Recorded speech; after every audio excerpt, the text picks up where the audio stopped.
नमस्कार, मैं हूं माही सिंह और आप देख रहे हैं नेक्स्ट 9 न्यूज। दिल्ली के मुख्यमंत्री अरविंद केजरीवाल ने सरेंडर करने से पहले एक वीडियो मैसेज जारी किया है। अपने मैसेज में अरविंद केजरीवाल ने कहा कि मैं चाहे जहां रहूं, अंदर रहूं या बाहर रहूं, दिल्ली के काम नहीं रुकने वाले। दिल्ली के सीएम ने आगे कहा कि सुप्रीम कोर्ट में चुनाव प्रचार करने के लिए मुझे 21 दिन की मोहलत दी थी, लेकिन कल 21 दिन पूरे हो रहे, परसों मुझे सरेंडर करना होगा। अरविंद केजरीवाल ने आगे कहा था कि मैं वापस जेल चला जाऊंगा। मुझे ये नहीं पता कि इस बार मुझे कब तक जेल में रखा जाएगा, लेकिन मेरी एक बात सुनिए, मैं देश में तानाशाही बचाने के लिए जेल जा रहा हूं। उन्होंने कहा कि मुझे इन लोगों ने यानी बीजेपी वालों ने कई बार तोड़ने की कोशिश की, झुकाने की कोशिश की, लेकिन मैं नहीं झुका। जब मैं जेल में था तब उन्होंने कई तरीके से मुझे प्रताड़ित किया। इन्होंने मेरी दवाइयां रोक दी। मैं 30 साल से सीरियस डायबिटीज यानी शुगर का मरीज हूं। मुझे 4 बार इंसुलिन के इंजेक्शन लगते हैं। उन्होंने कई दिन मेरे इंजेक्शन को रोक कर रखा। मुझे हो सकती उन्होंने कहा कि मुझे कोई बड़ी बीमारी हो सकती है। वहीं सीएम अरविंद केजरीवाल ने आगे कहा कि मैं जेल में 50 दिन रहा और 50 दिनों में मेरा वजन 6 किलो कम हो गया, और मैं जेल गया तो मेरा वजन 70 किलो था, आज 64 किलो है, और जेल से छूटने के बाद भी मेरा वजन नहीं बढ़ रहा। डॉक्टर कह रहे हैं कि शरीर में कोई बड़ी बीमारी हो सकती है। कई टेस्ट करने हैं, मेरे यूरिन में भी कीटोन लेवल बहुत ज्यादा हो गया है। सरेंडर करने के लिए लगभग दोपहर 3 बजे मैं अपने घर से निकलूंगा। हो सकता है कि इस बार मुझे और ज्यादा प्रताड़ित करें, लेकिन मैं झुकूंगा नहीं। और दिल्ली की जनता से सीएम अरविंद केजरीवाल ने अपील की कि आप अपना ख्याल रखना। मुझे जेल में आपकी बहुत चिंता रहती है। आप खुश रहोगे तो आपका केजरीवाल भी खुश रहेगा। मैं बेशक आपके बीच नहीं रहूंगा, लेकिन आपकी चिंता मुझे हमेशा रहेगी। ऐसे इस तरीके के अरविंद केजरीवाल बात करते हुए नजर आते हैं, जनता को संबोधित करते हैं। लेकिन क्या ऐसे में विधानसभा चुनाव आने वाले हैं, अरविंद केजरीवाल क्या किसी भी तरीके का सिंपैथी कार्ड खेलते हुए नजर आ रहे हैं, या जिस तरीके से वो मैसेज जनता तक कन्वे कर रहे हैं, वाकई में उनको जनता की इतनी ही चिंता है? लेकिन अगर देखा जाए तो अरविंद केजरीवाल या उनकी पार्टी के जो बड़े तमाम नेता हैं, जिस तरीके से जेल में बंद है, संजय सिंह 6 महीने जेल में रहते हैं, वहीं मनीष सिसोदिया लगभग 2 साल होने वाले हैं उनको, लेकिन अभी भी वो जेल में हैं, और अरविंद केजरीवाल भी जेल पहुंच गए।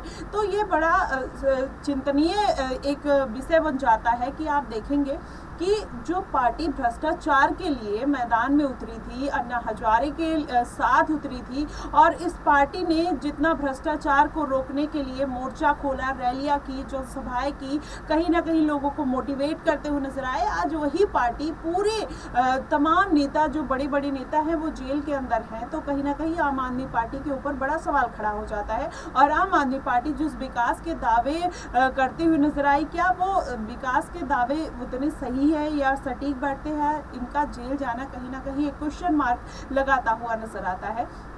लेकिन उसके साथ ही अगर देख लिया जाए तो अरविंद केजरीवाल लगातार ये बात कहते हैं कि भारतीय जनता पार्टी उनको फंसाने की कोशिश कर रही है।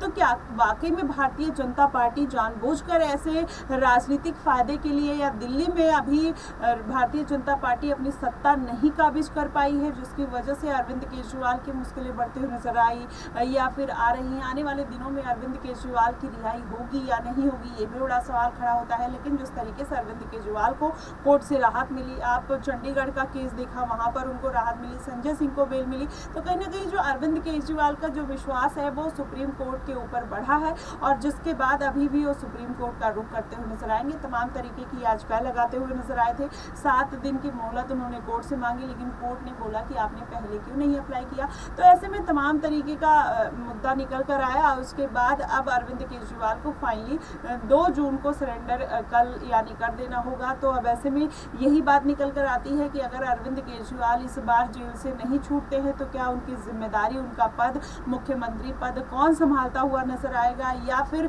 इस बार किसकी सरकार में किसकी सरकार बनती हुई नजर आएगी? भारतीय जनता पार्टी फिर से दिल्ली की सत्ता पर काबिज होने के लिए तमाम तरीके की विधानसभा चुनाव में कोशिश करेगी, और अगर अरविंद केजरीवाल नहीं बाहर आएंगे तो कहीं ना कहीं आम आदमी पार्टी की जो मुश्किलें हैं वो बढ़ सकती हैं। लेकिन अब देखना ये दिलचस्प होगा कि इस बार अरविंद केजरीवाल अगर जेल जाते हैं तो कितने दिनों में जेल से बाहर आते हैं, या जिस तरीके से तमाम आरोप लगाते हुए नजर आए जेल प्रशासन के ऊपर और पुलिस प्रशासन के ऊपर और कहीं ना कहीं सरकार के ऊपर, क्या वो सब जो दावे हैं वो झूठे हैं, या फिर अरविंद केजरीवाल जेल में जाते हैं तो उनकी कितनी मुश्किलें बढ़ती हैं, ये भी बड़ा सवाल खड़ा होता है। लेकिन इन्हीं सब के बीच मनीष सिसोदिया अगर जेल से बाहर आ जाते तो कहीं ना कहीं अरविंद केजरीवाल को बड़ी राहत मिल सकती थी। लेकिन मनीष सिसोदिया लगातार बाहर आने के लिए जद्दोजहद लगाते हुए नजर आए, लेकिन अभी उनको कोई राहत नहीं मिली। उनकी हर याचिका सुप्रीम कोर्ट, हाई कोर्ट ठुकराती हुई नजर आई है। तो ऐसे में यही देखना होगा कि इस बार अगर मनीष सिसोदिया जेल से बाहर नहीं आते हैं तो क्या अरविंद केजरीवाल इस बार कुछ बड़ा खेल करते हैं, या अभिषेक मनु सिंघवी जिस तरीके से संजय सिंह को बेल दिलाई और फिर अभी ये जो पूरा मामला अरविंद केजरीवाल का है, उनको चुनाव प्रचार करने के लिए 21 दिन की मोहलत मिल गई, तो क्या अभिषेक मनु सिंघवी मनीष सिसोदिया के केस में कुछ अच्छा करते हुए नजर आएंगे, कुछ उनको भी जेल से बाहर निकलवाते नजर आएंगे, या फिर अरविंद केजरीवाल को जमानत दिलवाते हुए भी नजर आ सकते हैं? क्योंकि अभिषेक मनु सिंघवी लगातार इसी जद्दोजहद और कोशिश में लगे हुए हैं कि किस तरीके से आम आदमी पार्टी को इन सब झंझटों से बचाया जाए, जिसके बाद स्वाति मालीवाल का भी बखेड़ा खड़ा होता हुआ नजर आया। अभिषेक मनु सिंघवी को कहीं ना कहीं इसी बीच लाया गया कि कहीं ना कहीं अभिषेक मनु सिंघवी को राज्यसभा सीट देने के लिए ये पूरा मामला स्वाति मालीवाल का रचा गया है। ऐसे में अरविंद केजरीवाल साफ तौर पर मना कर देते हैं कि मैंने उनको सीट देने के लिए ऑफर किया था अभिषेक मनु सिंघवी को, लेकिन उन्होंने साफ तौर पर इनकार कर दिया था। उन्होंने कहा था कि मैं कांग्रेस का सदस्य हूँ, तो इसलिए मुझे किसी भी तरीके की कोई पद की लालसा नहीं है। इस तरीके से अरविंद केजरीवाल ने खुलासा किया। लेकिन स्वाति मालीवाल जिस तरीके से आरोप लगाते हुए नजर आई, तमाम सवाल खड़े कर देते हैं आम आदमी पार्टी पर। लेकिन ये पूरा सियासी घमासान है।